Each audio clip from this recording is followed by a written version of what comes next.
Hello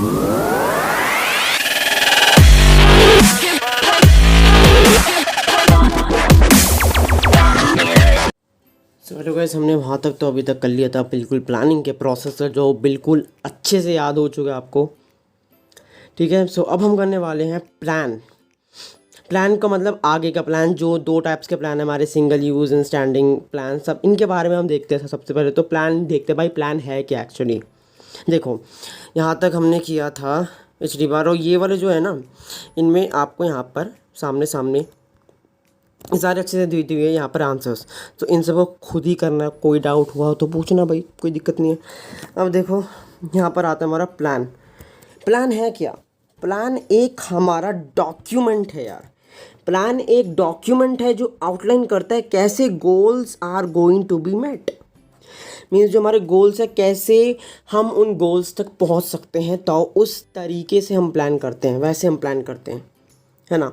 अब आता है ये जो है, ये हमारा एक स्पेसिफिक एक्शन है जो प्रपोज किया जाता है।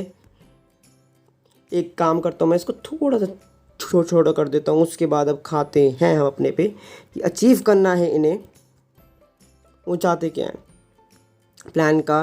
दे may be more than one way and means of reaching particular goal, but with the help of logical plans के साथ। अगर आपने लाइफ में मान लो एक लॉजिकल प्लान बना रखे हैं, आप यहाँ पर एक इंसान हो, यहाँ पर आपने एक लॉजिकल प्लान बना रखा है कि यस, मेरे को यहाँ तक एक 3 इयर्स में इस पर्टिकुलर चीज़ को मेरे को अचीव करना है। तो आपने एक लॉजिकल प्लान बना रखा है, आपका ऑब्जेक्टिव है सही। तो जो आपकी जो ऑर्गेनाइजेशन है, जो जिसमें आप काम कर रहे हो, वो अच्छे से उस चीज़ को अचीव ज़रूर कर सकते हैं। इस बात पे ध्यान देना, ठीक है। एंड ये तो हमने देख लिया, चलो यार अब इसको मैं हटाता हूँ, इसको मैं जल्दी से हटाता हूँ। ये तो हमने देख लिया है। अब आता है भाई सिंगल यूज़ प्लान क्या है। सिंगल यूज़ प्लान, सिंपल सी बात बोलूँगा, सिर्फ और सिर्फ जो एक ही बार यूज़ हो सकता है। अब उसके एग्जाम्पल क्या हो सकते हैं। अब मैं एक बहुत ही अजीब सा एग्जाम्पल बोलता हूँ। देखो, जो आपने स्ट्रैटेजी बनाई, मान लो आपने क्लास 12th के लिए स्ट्रैटेजी बनाई 1 साल की, क्या वही सेम स्ट्रैटेजी वाले प्लान्स क्या आप अगले साल अपने कॉलेजेस में बना सकते हैं? नहीं बना सकते, बिकॉज वो आप सिंगल यूज़ प्लान बना रहे हो अपने, उसे आप टाइम टू टाइम यूज़ नहीं कर सकते। तो मतलब ये जो प्लान है, ये जो बेसिक सबसे इम्पोर्टेंट है, ये जो सिंगल यूज़ प्लान्स है are one time use plans, ठीक है। अब ये जो हमारा है, these are designed to achieve a particular goal, मतलब इनको ऐसे डिज़ाइन किया गया है कि आप एक पर्टिकुलर गोल को अचीव ज़रूर कर सकते हैं, and that once achieve will not recur in future. मतलब कि देखो भाई क्या है, ये इस चीज़ को, इन प्लान्स को ऐसे डिज़ाइन किया जाता है कि आप उस पर्टिकुलर चीज़ को या तो अपने एंड ऑफ द ईयर या फिर जहाँ तक का भी आपने सोचा है वहाँ तक आप कर लेते हो, जीत जाते हो उस प्लान से, आप एग्जीक्यूशन कर लेते हो, आपको वो गोल भी मिल जाता है। बट वंस अचीव्ड, वो वाला प्लान जो आपने बनाया उसी चीज़ को आप फ्यूचर में दोबारा नहीं कर सकते, इस बात पे ध्यान दीजिएगा। एंड दैट्स व्हाई मैं बोलना चाहूँ, these are made to meet the needs of unique situations. इनको बनाया गया है कि आप एक यूनिक सिचुएशंस को मीट कर सको। सो मतलब जो आपकी duration of length of single use plan है, अब मतलब कि जो आपकी एक सिंगल यूज़ प्लान की, मतलब आपको एक ही टाइम यूज़ करना है, तो उसकी जो ड्यूरेशन है, उसकी जो जितने टाइम के लिए आपको वो करना है, वो डिपेंड करता है आपका गोल और आपकी एक्टिविटी क्या है। मान लो आपकी कंपनी को 3 मिलियन सेल्स करनी है और ये बहुत बड़ा गोल है, तो इसके लिए आपने मान लो 3 एनुअल, बोल सकते हैं कि हम 3 आपने फाइनेंशियल ईयर्स को सोचा कि हम इसके एंड ऑफ द ईयर 3 साल के अंदर अंदर हमें इन प्लान को यूज़ करके हमें अचीव करना अपनी चीज़ को। तो मतलब आपके एक्टिविटी पे हुआ। अब एक ही होता है कि आपको सिर्फ मान लो 100 सेल्स करनी है, तो आपका वो प्लान 1 महीने में भी काम आ सकता है, ठीक है। तो मतलब छोटा सा प्लान होगा, मैं तो ये सब बता रहा हूँ कि भाई छोटा सा प्लान है, तो आप उसको अपने हिसाब से, अपनी गोल और आपकी एक्टिविटी के हिसाब से ही आप अपने प्लान का जो लेंथ है वो डिसाइड कर सकते हैं। ये कोई फिक्स्ड नहीं है कि आपको इतना ही 1 साल का ही रखना पड़ेगा, नहीं, ऐसा कोई फिक्स नहीं है। तो क्वेश्चन में अगर कभी भी आए तो कोई ऐसा हो ही नहीं सकता फिक्स्ड। अब ऐसे ही आता है हमारा it may be last 1 day. बिल्कुल यार, देखो जैसे मैंने आपको बताया, ये 1 दिन का भी हो सकता है। मान लो आपको 2 सेल करनी, आपने एक दिन के अंदर अंदर कर ली सेल, तो बस आपका वो जो प्लान था एक पर्टिकुलर डे का वो आपका कंप्लीट हो गया। अब उस प्लान को आप दोबारा यूज़ नहीं करोगे, क्या पता वो कुछ वीक्स के लिए हो, क्या पता वो कुछ मंथ के लिए हो, क्या पता वो जो प्रोजेक्ट है वो बहुत लंबा हो, है ना। तो इसी चीज़ से हम बोल सकते हैं क्या पता वो 3 4 साल 5 6 7 10 साल तक का हो प्लान। तो ये कितना भी लंबा और कितना भी छोटा हो सकता है। अब आते हैं हमारे features of single use plan. अब आप एक प्लान को एक ही बार यूज़ कर सकते हो, तो उसके फीचर क्या होंगे? सिंपल, जो मैंने अभी मुंह पे बोला वो तो पहले ही फीचर निकल गया मेरा। सिंगल यूज़ प्लान जो है आर यूज्ड ओनली वंस। फिर जो prepare to meet the demand of specific situation, मतलब कि मैं इनको प्रिपेयर करता हूँ कि मैं डिमांड कर सकता हूँ स्पेसिफिक सिचुएशन के लिए। ये नहीं कि मैं इसको बार बार तो इस्तेमाल नहीं करता। इसका मतलब ये जो मैंने प्लान बना रखे हैं ये मैंने एक पर्टिकुलर स्पेसिफिक सिचुएशंस के लिए बना रखे हैं। एंड ये जो है these are discarded when the situation is over. हाँ देखो भाई, अब ये यही मैंने कहा ना भाई, इसको आप एक बार कर सकते हो, तो फिर मैंने उसी चीज़ में से इसमें से ही निकाल लिया कि भाई इसको फिर मैं दोबारा यूज़ ही नहीं कर सकता। These are discarded when the situation is over, मतलब ये फालतू के एक ही लाइन को स्ट्रेच करके इन्होंने 4 पॉइंट्स में लिखा हुआ है। Every time a new plan is prepared for new situation. हाँ देखो भाई, हर सिचुएशन के लिए आपको न्यू प्लान बनाना पड़ेगा, आप इसी पुराने प्लान को इस्तेमाल नहीं कर सकते। दैट्स वाई इसका नाम है single use plan, single use plans. And as every time a new plan को प्रिपेयर किया जाता है न्यू सिचुएशन में। बजट प्रोग्राम प्रोजेक्ट में कोई सा भी आपका हो प्रोजेक्ट, उन सब में आपको सिंगल यूज़ प्लान्स इस्तेमाल होता है। अब हम आगे आते हैं अपने स्टैंडिंग प्लान। अब स्टैंडिंग प्लान्स क्या होता है भाई, जो मैंने कहा सिंगल पे उसको एक बार, इसमें क्या है कि इसको मैं बार बार इस्तेमाल कर सकता हूँ इसी प्लान को। अब ये जो प्लान है ये मेनली फोकस करते हैं उन काइंड ऑफ सिचुएशन पे जो बार बार आती है। मान लो कि कुछ ऐसी सिचुएशंस आपकी कंपनी में है जो बार बार आती है। मान लो कि आपकी कंपनी में काइंड ऑफ जो क्लोथिंग की सेल्स है, मान ये मैंने एक एग्जांपल लिया है, मान लो कि आपकी कंपनी में क्लोथ्स की सेल्स बहुत ज़्यादा आती है, मतलब ये मैंने क्या बना दिया मतलब मान लो कि क्लोथ्स की सेल्स आपकी कंपनी में ज़्यादा आती है भाई, ठीक है। तो आपकी कंपनी में अगर क्लोथ्स की सेल ज़्यादा आ रही है, हाँ हर साल आप उसी प्लान को इस्तेमाल कर रहे हो तो आपका काम चल रहा है, तो मतलब आप रिपीटेडली उसी प्लान को इस्तेमाल कर रहे हो एंड तो इससे आपको फ़ायदा हो रहा है। तो मतलब कुछ काइंड ऑफ ये भी सिचुएशन पे डिपेंड कर सकता है कि आप इस प्लान को यूज़ करोगे। स्टैंडर्ड प्लान्स जो है आप इनको बार बार यूज़ करते हो, ये बिल्कुल बात है जो मैंने कहा, आप इनको बार बार यूज़ ही करते रहते हो। And they are made once but retain their value over a period of years, मतलब कि इनको बनाया जाता है एक बार, सिर्फ एक बार। मतलब इन प्लान को मान लो कि आपकी क्लोथिंग की सेल 3 मिलियन, ज़्यादा बोल दिया भाई, देखो आपको मान लो कि 1 मिलियन आपको सेल्स है आपकी पूरी कंपनी की, तो आपने एक ऐसा प्लान बनाया और फिर उस 1 साल के अंदर अंदर आपको पूरा का पूरा उसी में ही आपने उसी प्लान से आप डे बाय डे हर साल आप उसी प्लान को इस्तेमाल करके 1 मिलियन प्लस सेल्स कर पा रहे हो। तो उसी प्लान को आप इस्तेमाल करते रहोगे क्योंकि कुछ चेंजेस नहीं हो रहे, कुछ ऐसा कुछ है नहीं जिससे आपको एक बारी में उसको डिस्चार्ज करना पड़े उस प्लान को। दैट्स वाई वो स्टैंडिंग प्लान बन जाता है और उसे ओवर एंड उसे मैं ओवर पीरियड उसे हम उसी प्लान को हम यूज़ करे जा रहे हैं। ऐसे बोलना चाहे ऑल दो सम रिविजन्स और updates are made in these plans for time to time. भाई देखो, लेकिन ये भी है कि भाई टाइम टू टाइम मान लो 1 साल निकल गया, मान लो 2 साल निकल गया, मान लो 3 साल निकल गया, तो कभी ना कभी टाइम टू टाइम इसमें अपडेट्स ये डाल देते हैं, लेकिन ये चेंज नहीं करते, प्लान को चेंज नहीं करते, थोड़ा बहुत उसको अपडेट कर देते हैं, थोड़ा सा उसमें अपडेट्स डाल देते हैं बस, लेकिन ये समझना कि चेंज नहीं करते हैं, इस बात पे ध्यान दीजिएगा। तो बस ये भी हमारा हो गया। अब इसमें भी हमारा जो भाई फीचर में तो कुछ याद करने लायक है नहीं, बट मैं इसको बस एक बार दिखा ही रहा हूँ भाई फीचर आपको, ताकि कुछ लगे नहीं कि भाई कुछ भी छूट रहा है। अब देखो ये जो these are recurring plans, recurring का मतलब बार बार, मतलब कि अगेन एंड अगेन, इसको मैं बोलना चाहूँ अगेन एंड अगेन। रेकरिंग का मतलब होता है अगेन एंड अगेन, मतलब कि ये अब बार बार यूज़ होते हैं इनडिफिनाइट पीरियड ऑफ टाइम पे, बार बार यूज़ होते हैं, ठीक है। यानी जो स्टैंडिंग प्लान्स है वो स्टेबल है इन नेचर, हमारे नेचर में ही स्टेबल रहते हैं स्टैंडिंग प्लान्स। बिल्कुल यार, यानी ये जो प्लान्स है, मतलब जो हमने कहा कि भाई ये स्टेबल रहते हैं कि मतलब इनको चेंज नहीं होते, सिंपल यार। अभी ये जो प्लान है एक्ट एज गाइडलाइंस, ये गाइडलाइंस की तरह काम करते हैं, ताकि अगर आप इन्हीं प्लान को बार बार यूज़ कर रहे हो तो एक गाइडलाइंस बन जाएगी, नहीं बन जाएगी। मान लो आप लाइफ में एक चीज़ को बार बार यूज़ कर रहे हो, उसे चेंज नहीं कर सकते, तो एक काइंड ऑफ आपकी गाइडलाइन बन गई, ताकि आप एक पर्टिकुलर स्मूथ फंक्शनिंग अच्छे से एक ऑर्गेनाइजेशन में अपनी कर सकें। और जो आपकी पॉलिसी, प्रोसीजर, रूल्स और मेथड है, वो आपका आप अपने अच्छे से बोलना चाहे, इसके हम एग्जाम्पल भी बोल सकते हैं यार। मतलब कि मान लो आपको स्मूथ फंक्शनिंग करनी है अपनी ऑर्गेनाइजेशन में, तो क्या हो सकता है, पॉलिसी को तो बार बार, ये जो प्लान है पॉलिसी वाला, आप इसे बार बार चेंज करते हो क्या भाई? थोड़ी बहुत रिवीजन अपडेट्स कर लेते हैं, बट बार बार चेंज नहीं करते।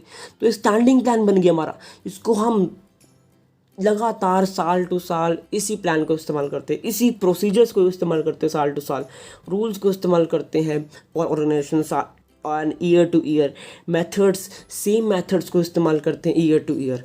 तो ये हमें देखते ही पता चल जाता है कि ये जो हमारे हैं, ये हमारे चारों, इसको मिटा के दिखाता हूँ, तो हमें देखते ही पता चल जाता है कि ये चारों हमारे स्टैंडिंग प्लान बन जाते हैं अपने आप ही।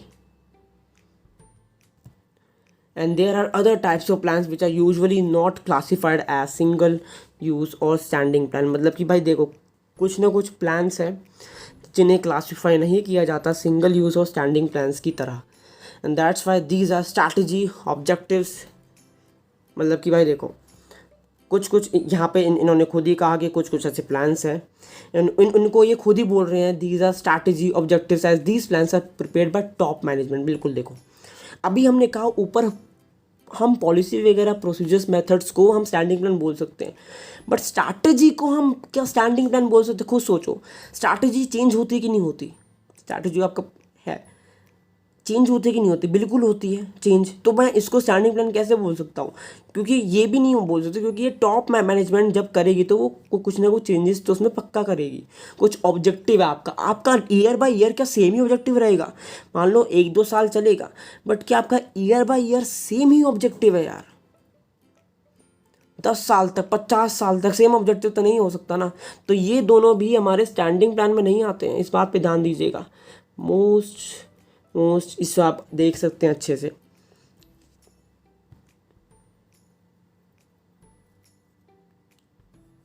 एंड क्योंकि जो टॉप, जो मैंने वही उसी जगह पे था मैं, कि जो हमारा टॉप मैनेजमेंट है वो सर्व करता है guide for overall planning, that's why where single use and standing plans are part of the operational planning process. That's why ये जो है हमारे पार्ट है एक ऑपरेशनल प्लानिंग प्रोसेस के। ऑपरेशनल, ध्यान देना, सिंगल एंड स्टैंडिंग प्लान्स दोनों, ये बहुत अच्छा मेरे को लगा। देखो भाई, सिंगल एंड स्टैंडिंग प्लान, इसको आप कहीं ना कहीं मतलब बीच में कोई क्वेश्चन में लिख सकते हो, क्या पता काम आ जाए भाई। क्योंकि ये जो सिंगल एंड स्टैंडिंग प्लान्स है, सिंगल प्लान स्टैंडिंग प्लान्स जो है, वो are a part of operational planning process. ये दोनों के दोनों आपके पार्ट है ऑफ ऑपरेशनल प्लानिंग प्रोसेस के। अब हम आते हैं अपने, इसको मिटा के, मिटाने में टाइम लग जाता है यार, कोई नहीं। अब आता है difference between single use and standing plan. अब single use and standing plan, अब देखो जो हमने पढ़ा दिया, डिफरेंस तो वही है ना भाई, कि ये एक बार होते हैं, इन्हें बार बार यूज़ किया जा सकता है। ये डेवलप करता है एक इवेंट के लिए, या जो इवेंट होते रहते हैं उनके लिए होता है। ये डिस्चार्ज कर दिया जाता है, इसे यूज़ किया जाता है बार बार।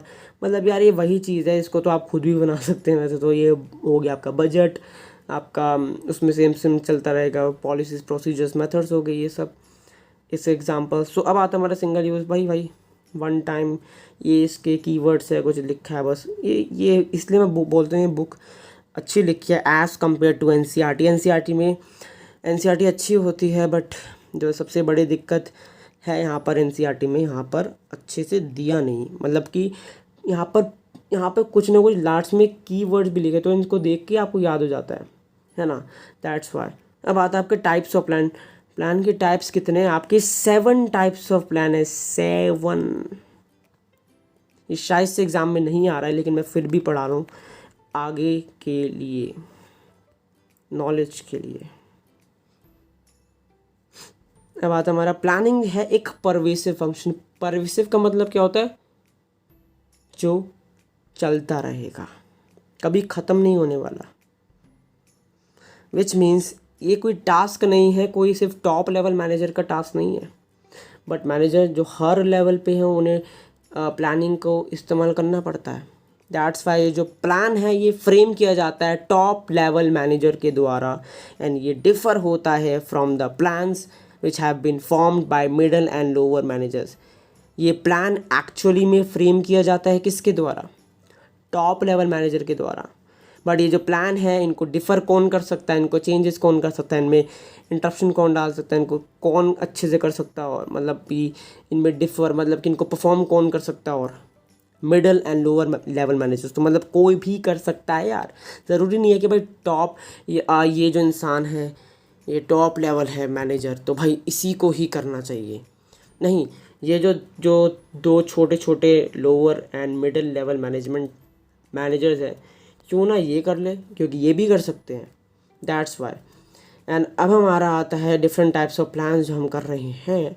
पहला है ऑब्जेक्ट। अब देखो भाई, अब आप बोलोगे भाई इतने सारे प्लान्स याद कैसे करें, क्या पता क्वेश्चन आ जाए आपके, है ना, क्या पता 5 नंबर का क्वेश्चन आ जाए प्लान्स के हिसाब से, क्या पता आपको केस स्टडी दे दे, उसमें आपको फाइंड आउट करना पड़े। तो मतलब याद तो रहने चाहिए, याद तो रहेंगे एक दिमाग में, लेकिन आएंगे कैसे, है ना। कोई बात नहीं, मैं इसकी भी एक छोटी सी टेक्निक बताता हूँ। भाई टेक्निक नहीं है इसे, आपको मैंने एक अपनी एजम्पशन बनाई है, मतलब कि इसको आप लिख सकते हो यहाँ पे ना, ऐसे लिखा है ना, तो आप क्या लिख सकते हो, OSPP, और यहाँ पर आप क्या लिख सकते हो, MRP। भाई MRP तो आपको पता है ना, हर खाने के पीछे MRP होती है, तो MRP बजट।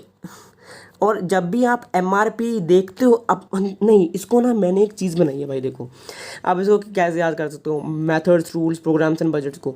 MRP बजट मतलब कि जब भी आप कोई भी शॉप में जाते हो, आप जब कुरकुरे लेते हो, वहाँ पर आपने एक मान लो पैकेट लिया कुरकुरे का, वहाँ पर आपने MRP देखा, MRP देखा मान लो 20 रुपीज़, तो आप अपनी बजट के हिसाब से वो कुरकुरे लेते हो कि आपको 20 लेना है कि 10 लेना है। भाई मज़ा है ना, ये वाली टेक्निक बड़ी मज़ेदार थी ना, मेरे को पता था पक्का मज़ा आएगा। एक बार बता देना भाई, कमेंट ही नहीं करते यार तुम तो, पढ़े बहुत हैवी ड्राइवर हो रहे हो वो, हैं, कमेंट भी कर दिया करो यार।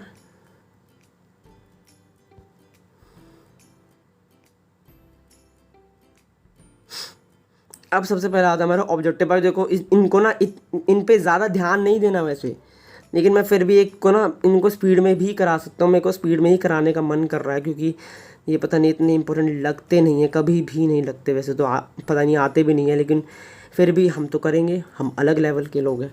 अब देखो ऑब्जेक्टिव शुड बी स्मार्ट। अब ये जो ऑब्जेक्टिव है, मैंने क्या कहा, ऑब्जेक्टिव हमने ऊपर ही क्या देखा था, ऑब्जेक्टिव हमारा कोई स्टैंडिंग प्लान नहीं है, और ना ही वो हमारा सिंगल है। तो ये है क्या, आप बोलो, अब पूछो कि भाई ये है क्या। ऑब्जेक्टिव यहाँ पर खुद लिखा है कि भाई ये स्मार्ट है, स्मार्ट है, हम स्मार्ट लोग हैं। एस से स्पेसिफिक, मेजरेबल है, अचीवेबल है, रेलिवेंट है, टाइम बाउंड है।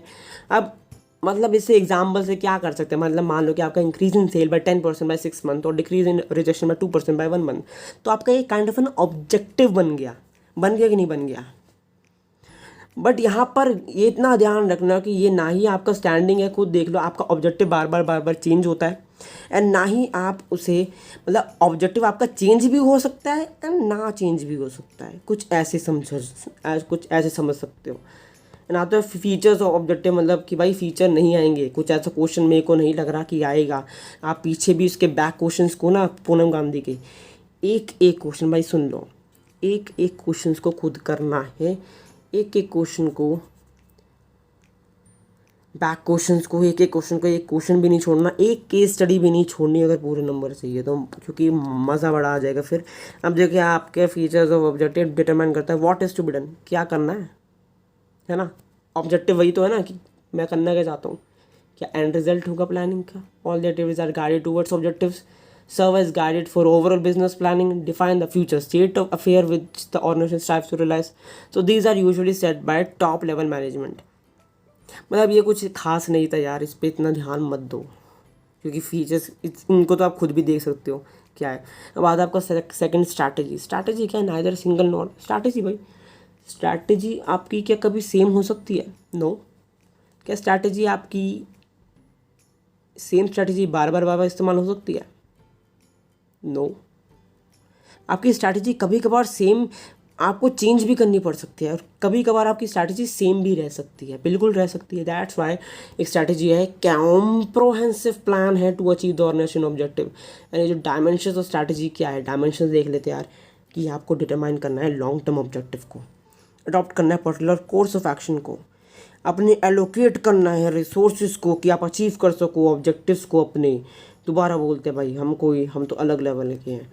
देखो भाई आपको डिटरमाइन करना है लॉन्ग टर्म ऑब्जेक्टिव्स, आपको अडॉप्ट करना है पर्टिकुलर कोर्स ऑफ एक्शन, आपको एलोकेट करना है resources for achieving the objectives. And that's Y हम बोले जो स्ट्रैटेजी, आपको स्ट्रैटेजी में वही तो है ना, आपको ऑब्जेक्टिव को अचीव करना है। दैट्स वाई आपने ये स्ट्रैटेजी बनाई है। स्ट्रैटेजी फॉर्मुलेशन क्या है? Is the task of top level भी। बिल्कुल स्ट्रैटेजी फॉर्मेशन टॉप लेवल ही करते हैं। ये नहीं है कि ये ऑब्जेक्टिव की तरह नहीं है, मतलब कि मैं ऑब्जेक्टिव क्यों बोल रहा हूँ, ये स्ट्रैटेजी जो है आपको टॉप लेवल ही होता है। It is must to scan and understand clearly the business environment. अगर आपको स्ट्रैटेजी करनी है ना भाई, कि आपको स्कैन करना पड़ेगा कि भाई मैं क्या करूँ, कैसे करूँ, बिजनेस इन्वायरमेंट जो हमने किया है इसको आपको बार बार स्कैन करना पड़ेगा before framing the strategy. Strategy को फ्रेम करने के पहले आपको अच्छे से स्कैन करना पड़ेगा, अंडरस्टैंड करना पड़ेगा जो कॉमन डिसीजन है स्ट्रैटेजी में, और whether to introduce a new product or not. आपका स्ट्रैटेजी में कॉमन डिसीजन जो है वो है कि भाई मेरे को न्यू प्रोडक्ट को इंट्रोड्यूस करना है कि नहीं करना। यहाँ पर कुछ ऐसे आ गया, मान लो इफ़ टू इंट्रोड्यूस देन, अगर आपको मान लो उस प्रोडक्ट को इंट्रोड्यूस करना है, न्यू प्रोडक्ट को, तो क्या करोगे, कैसे करोगे? फाइंड आउट करोगे आप कस्टमर्स को फॉर योर प्रोडक्ट्स, अपने प्रोडक्ट्स के लिए आप कस्टमर्स को फाइंड आउट करोगे। And that's Y making changes in existing products, कुछ ना कुछ उसमें चेंजेस करोगे, कस्टमर्स के हिसाब से आप स्ट्रैटेजी बनाओगे, कस्टमर्स के हिसाब से बिजनेस एनवायरनमेंट के हिसाब से अपनी स्ट्रैटेजी बनाओगे। बिल्कुल दैट्स वाई स्ट्रैटेजीज होती है। All the strategy decisions are greatly influence by business environment. That's why अब ना ही ये स्ट्रैटेजी को मैं वही जो मैंने कहा, ना ही ये स्ट्रैटेजी मेरी सेम हो सकती, ना ही मेरी कभी स्ट्रैटेजी बार बार स्ट्रैटेजी यूज़ हो सकती है। और स्ट्रैटेजी क्या पता मेरी बार बार यूज़ होने की जगह मेरे को हर साल चेंज करनी पड़ जाए। तो हमारा ऐसे होता, तो कुछ फिक्स नहीं है कि ये वो होगा कि दैट्स वाई ये बिजनेस इन्वायरमेंट से रिलेटेड है। मतलब बिजनेस इन्वायरमेंट को आपको पूरा स्कैन करना पड़ता है इसके लिए। तो इस बात पे ध्यान देना कि स्ट्रैटेजी में बिजनेस इन्वायरमेंट का वर्ड इस्तेमाल करोगे और अच्छे मार्क्स मिलेंगे भाई। दैट वाई स्ट्रैटेजी डिफाइन करता है फ्यूचर डिसीजन को regarding the organisation direction and scope in the long run. बिल्कुल स्ट्रैटेजी क्या डिफाइन करता है कि आप अपने फ्यूचर के डिसीजन को अच्छे से ऑब्जेक्टिफाई, मतलब आप उसे डायरेक्शन को अपनी अचीव कर सको, जो आपका डायरेक्शन है। अब इसका कुछ एग्जांपल्स आते हैं आपके स्ट्रैटेजी के। Choice of advertising media, media कौन सा इस्तेमाल करें भाई अब मीडिया की बात याद आई तो हम यही बोल सकते हैं कि भाई कौन सी मीडिया इस्तेमाल करें, अपनी न्यूज़ चैनल वाली इस्तेमाल करें कि ये सब इस्तेमाल करे जो यूट्यूब पे है और भी ऑनलाइन सर्विसेज पे है ना। That's why so sales promotion technique देखोगे आप, क्या स्ट्रैटेजी है आपकी। ये तो एग्जांपल है, एग्जांपल कुछ भी हो सकता है। हु आर द कस्टमर्स, क्या डिमांड है, ये सब। स्ट्रैटेजी के फीचर्स क्या है, features blueprint by strategy. Strategy करो भाई, स्ट्रैटेजी में कुछ क्या बताऊँ मैं इसमें, और is the blueprint of the business and ये प्रोवाइड करता है एक आउटलाइन ऑफ बिजनेस। एंड ये जो स्ट्रैटेजी है इन्फ्लुएंस होती है हमारी बिजनेस इन्वायरमेंट से। मतलब कि भाई जैसे जैसे मेरा इन्वायरमेंट चेंज होगा उसके हिसाब से आप स्ट्रैटेजी, मान लो आपके बिजनेस इन्वायरमेंट में एकदम से लोगों ने बाहर का खाना, मतलब वेस्टर्न कल्चर को छोड़ दिया, तो अपनी स्ट्रैटेजी के हिसाब से आप क्लोथ्स को चेंज करोगे, है ना। अपनी स्ट्रैटेजी के हिसाब से क्लोथ्स को डाउन कर दोगे।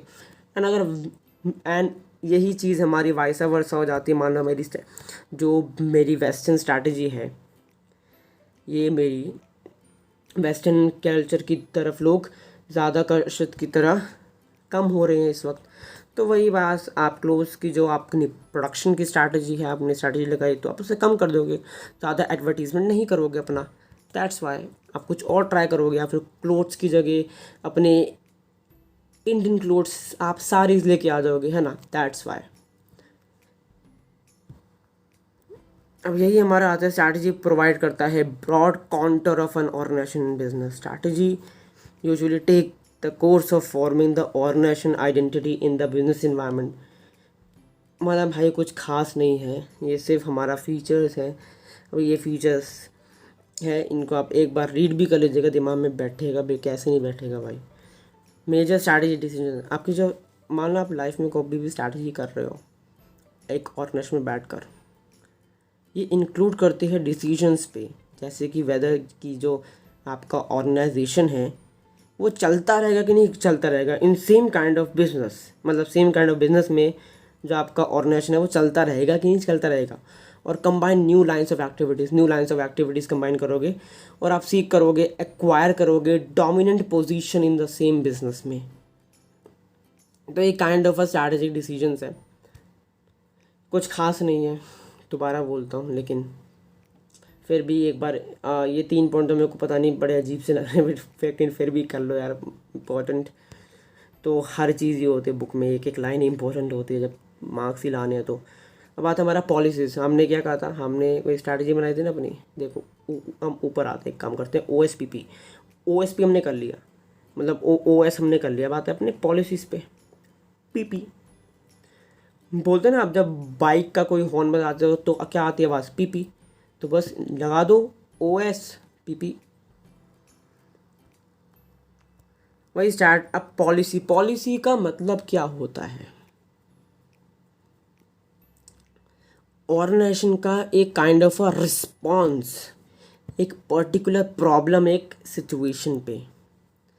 और अगर ऑल लेमैन्स लैंग्वेज में बोलना चाहिए तो हमने प्रोफेशनल लैंग्वेज में थोड़ा सा बोल दिया,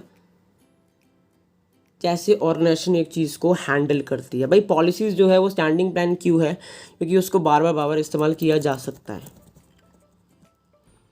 हर लेवल पे पॉलिसीज़ बनाई जाती है कि भाई आपको ना यहाँ पर क्या बोल सकते हैं, आपको मैनेजर्स के हर लेवल पे बनाई जाती है पॉलिसीज़ की। भाई डिसाइड करते हैं, प्री डिटरमाइन करते हैं, हैंडल करते हैं अच्छे सिचुएशन को, पॉलिसीज़ को अच्छे से बेचारे गाइड करते हैं डिसीजंस को, जितने भी अनएक्सपेक्टेड सिचुएशंस हैं।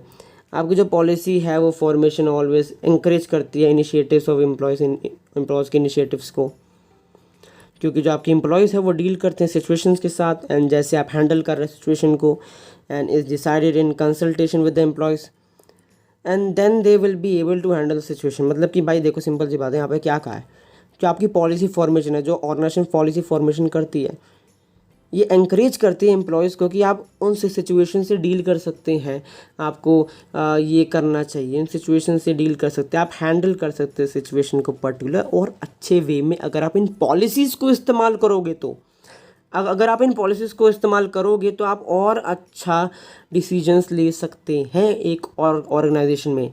तो ये पॉलिसीज़ है मेरा। Major policies are known to all the stakeholder. मतलब पॉलिसी, भाई मैं क्या बोल रहा हूँ, मान लो कि आपकी कंपनी में एक पॉलिसी है, मतलब कि क्या क्राइटेरिया है, मतलब कि आपकी कंपनी में पॉलिसी है कि आपको कैश परचेज करना है, मतलब कैश परचेज ही होगा, क्रेडिट परचेज नहीं हो सकता, है ना।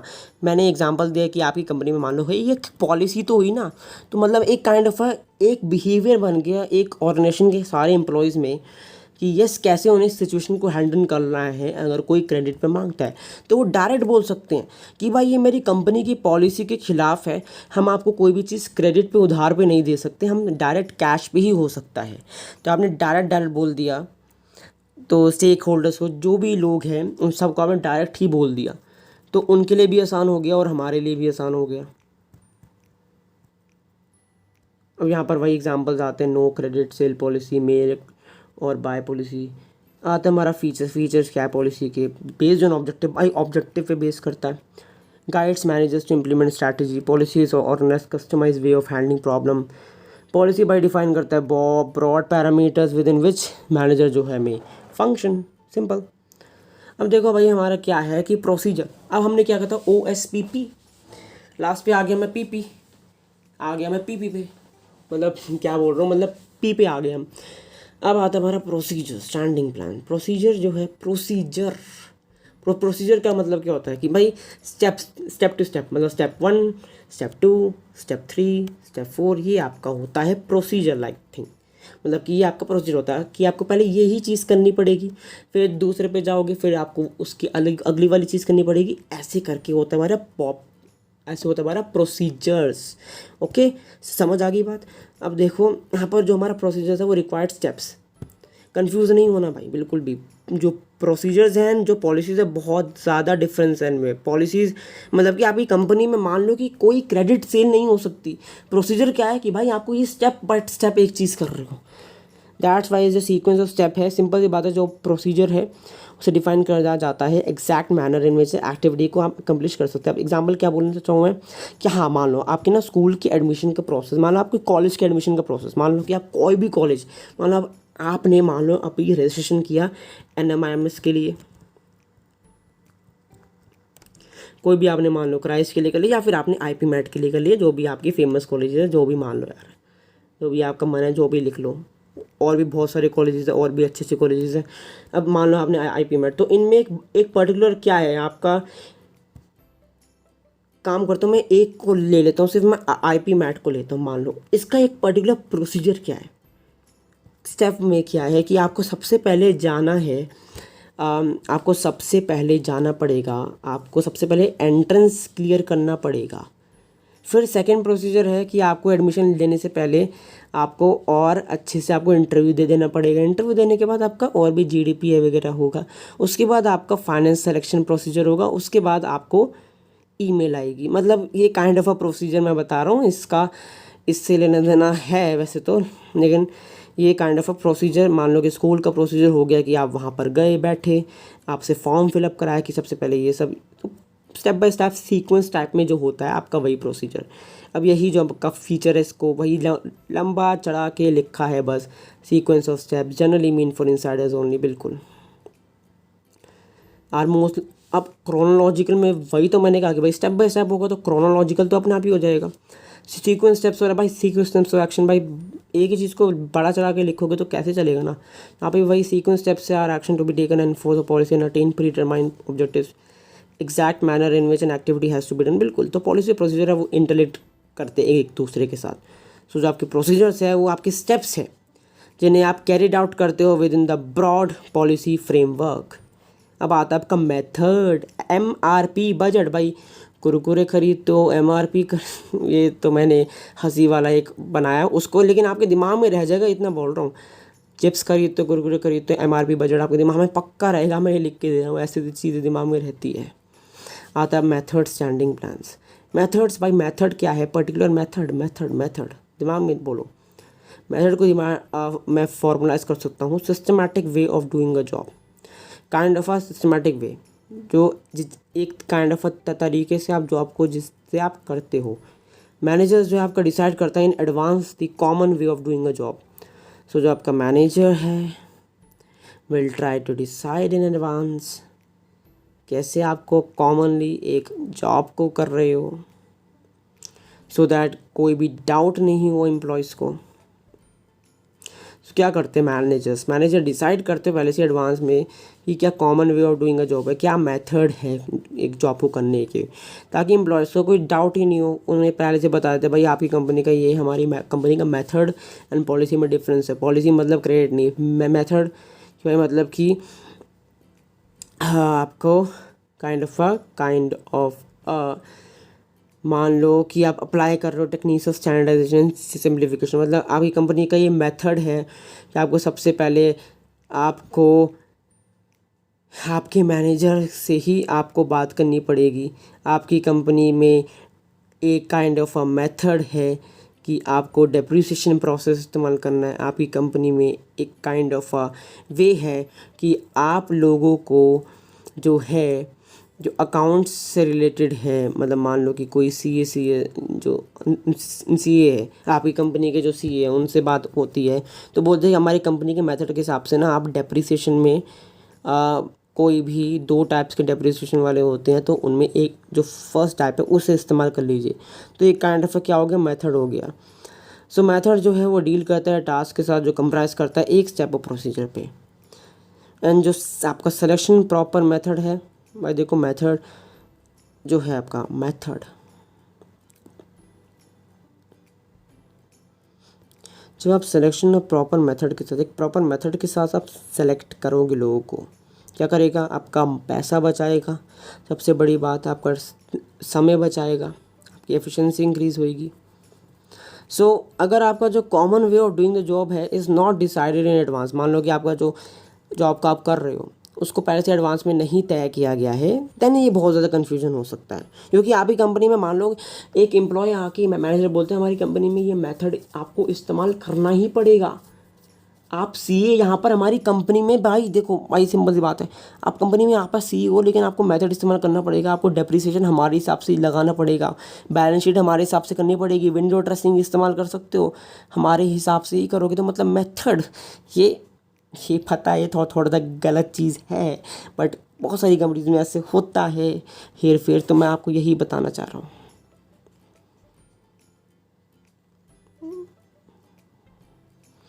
अब हम आते हैं अपने एग्जाम्पल, वही डेप्रिसिएशन का इस्तेमाल करना है, डिमिनिशिंग करना है कि स्ट्रेट लाइन, भाई ये आपका मेथड हो गया।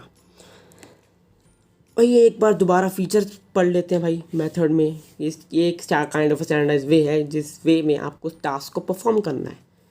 एक kind of a right method है जो जिससे आपका समय बच सकता है, एफिशिएंसी इंक्रीज हो सकती है, सब कुछ। और ये टास्क पर डिपेंड करता है, बस सिंपल। अब आता है आपका आर पे आ गए रूल्स क्या भाई, आपके रूल है कि आप स्पेल आउट कर रहे हैं स्पेशल एक्शन रूल। मेरी कंपनी में रूल है भाई, स्मोकिंग करी ना मार देंगे आपको, स्मोकिंग करी कंपनी से निकाल देंगे, रूल है हमारी कंपनी का भाई। सो रूल तो सबको पता है, रूल क्या है, रूल को बार बार इस्तेमाल करो। आई एम सो सॉरी, मैंने ऊपर का आपको बताया नहीं कि जो मेथड है, मेथड भी तो बार इस्तेमाल होते हैं ना भाई, सेम मेथड्स। और डेप्रिसिएशन जो है आप ऐसे नहीं कर सकते कि आप डेप्रिसिएशन जो प्रोसेस है, पहले साल आपने स्ट्रेट लाइन डाला, सेकेंड ईयर आपने स्ट्रेट लाइन की जगह कुछ और डाल दिया, नहीं, पहले साल स्ट्रेट लाइन डाला तो आपको हर साल स्ट्रेट लाइन ही डालना पड़ेगा। तो मेथड स्टैंडिंग प्लान हुआ कि वो वाला प्लान हुआ, बताइए, या फिर आपका सिंगल यूज़ हुआ, स्टैंडिंग हुआ, दैट्स वाई। अब आता है आपका रूल्स तो आपको यार ये मैं क्या बोलूँ भाई, स्ट्रिक्ट आपको रूल्स फॉलो करना है, स्ट्रिक्ट एक्शन के साथ आपको रूल्स फॉलो करने पड़ेंगे हर चीज़ के।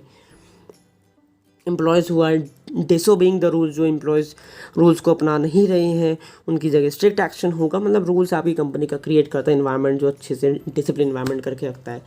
बहुत सारे कॉलेजेस में होता है, स्कूल्स में होता है।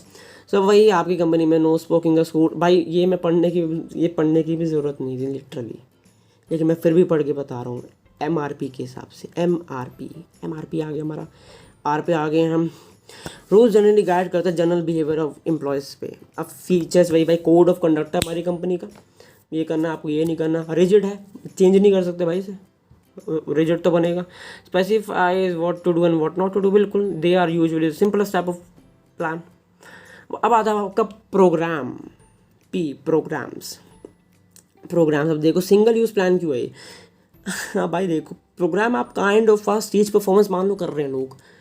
अब एक काइंड ऑफ अ प्रोग्राम को सेम बार जो डांस स्टेप है, क्या बोल रहा हूँ, मतलब कि आप कोई प्रोग्राम इस्तेमाल कर रहे हो, कोई प्रोग्राम हो रहा है आपके कंपनी में, कोई शादी हो रही है लोगों की, मान लो काइंड ऑफ अ थिंग।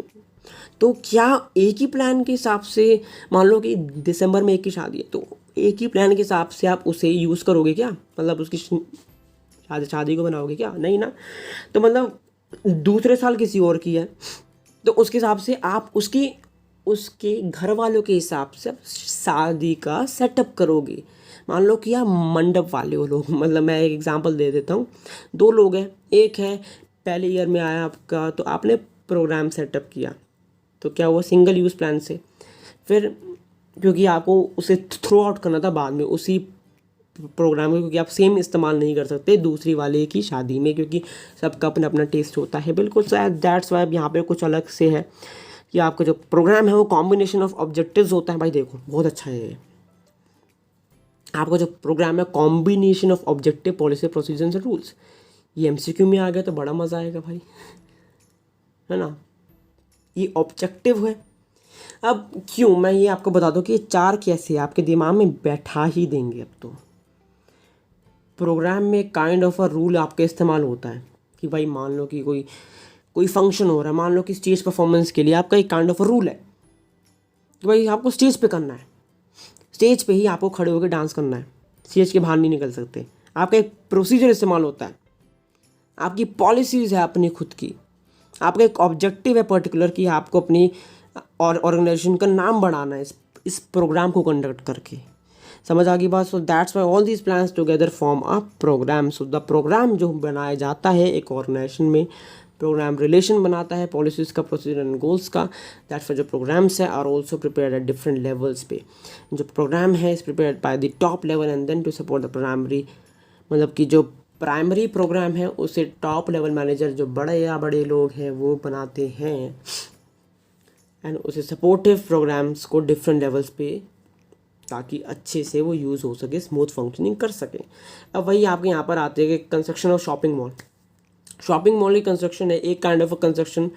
एक आगे आपका जो दिल्ली में 2 शॉपिंग मॉल है, मान लो 2, एक है दूसरा है, यहाँ पर जो बनाने का प्रोसीजर होगा, बनाने का जो प्रोग्राम होगा वो अलग होगा और यहाँ पे जो होगा वो अलग होगा। That's why.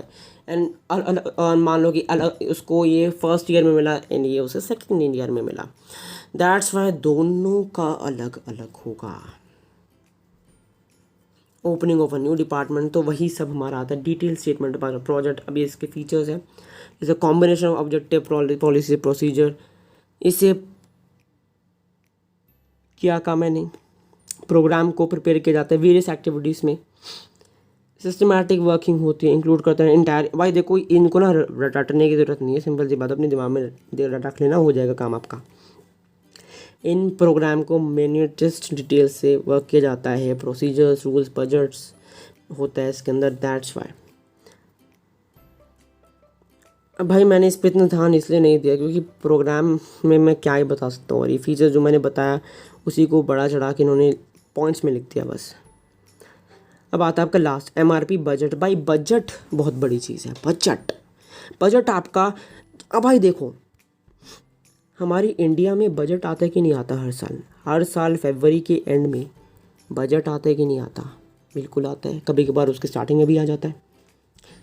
तो फरवरी के एंड में जब बजट आता है तो क्या सेम ही बजट को वो, मतलब आप खुद सोचो इंडिया सेम बजट को कि हमें 2000 करोड़ एजुकेशन सिस्टम पे लगाने हैं, उसको इंक्रीज़ ही नहीं कर रहे, 2 से 4, 5 से 6 नहीं कर रहे, एंड वो सेम ही रहे जा रहा है बजट जो है।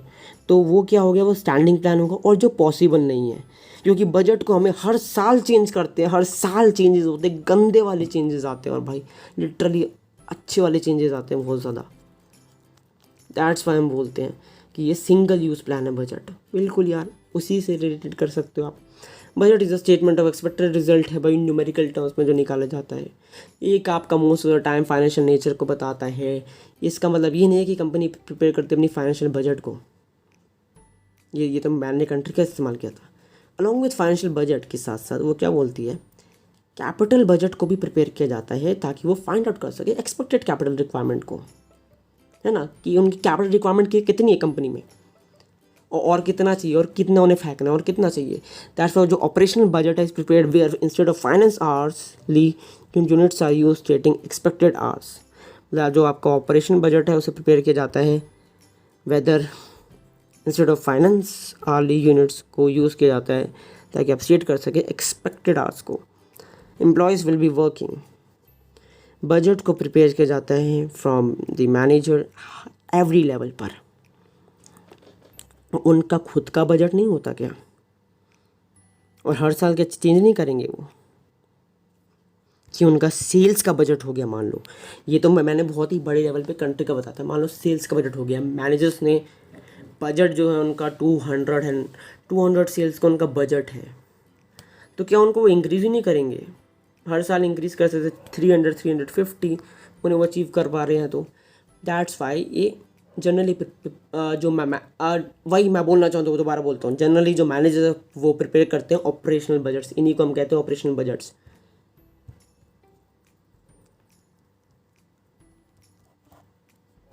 हम आते अपने एग्जाम्पल पे मतलब कि सेल बजट हो गए आपकी, मान लो सेल्स हुई है आपकी कंपनी में 1 लाख की, प्राइस पर यूनिट आपको कितना मिला, टोटल सेल्स कितनी हुई 20 lakhs। अब ये कुछ फीचर्स है कि भाई क्या होता है, ये न्यूमेरिकल टर्म्स में निकलता है। पहली बात तो न्यूमेरिकल टर्म्स में serve standard for matching, quantify future facts and figures, budgets prepare करते हैं भाई मैनेजर्स हर लेवल पे, और कंट्रोल करता है डिवाइस को which deviation can be taken care of. बिल्कुल, तो मतलब बजट्स को प्रिपेयर किया जाता है मैनेजर्स के द्वारा हर लेवल पर। बस अब ख़त्म हो चुका है चैप्टर, फिनिश्ड। अब आगे अब आप बोलोगे कुछ और भी है, भाई देखो डिफरेंसेस है कुछ ना कुछ, ये सब डिफरेंसेस करने की ज़रूरत नहीं है, एक बार रीड कर लेना होगी, हमें सब कुछ आ ही गया है। Thank you so much guys, बहुत साथ दिया है आपने मेरा अभी तक, एंड मैं इतनी वीडियोस तभी और बना पाऊँगा लंबी लंबी अच्छी अच्छी, जब आप देखोगे और शेयर करोगे लोगों को एंड सब्सक्राइब करोगे तभी हो पाएगा, वरना मुश्किल हो सकते भाई, समझ लेना बात को। Thank you so much.